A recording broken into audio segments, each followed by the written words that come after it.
ఇవాళ ఎన్డీఏ పాలనకు అధికారం ఇచ్చారు. ఇవాళ ఒక్క సంవత్సరంలోనే దేశంలో అన్ని రాష్ట్రాల కంటే ఎక్కువ నిధులు, ఎక్కువ సంక్షేమ పథకాలు వచ్చింది ఆంధ్రప్రదేశ్ రాష్ట్రానికి.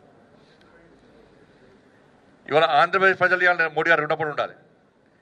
2024-25 సంవత్సరాన్ని పన్నులు పన్నేతర ఆదాయం పేరుతోని 95,500 కోట్ల రూపాయలను ఆంధ్రప్రదేశ్ రాష్ట్రానికి కేటాయించిన ఘనత ఎన్డీఏ ప్రభుత్వాన్ని. ప్రత్యేకంగా 30,334 కోట్ల ఆర్థిక సహాయం ఈ ఆంధ్రప్రదేశ్ రాష్ట్రానికి అందించడం జరిగింది.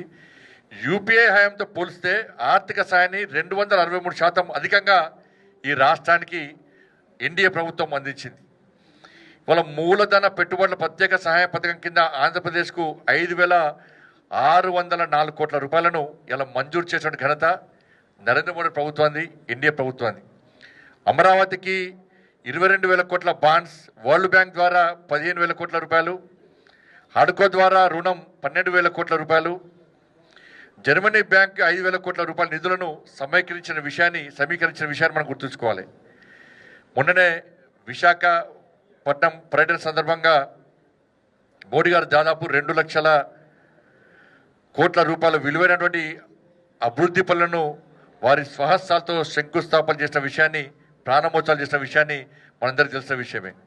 అట్లాగే ఇటీవలే అమరావతి పునర్నిర్మాణ కార్యక్రమానికి ఇచ్చేసిన ప్రధానమంత్రి గారు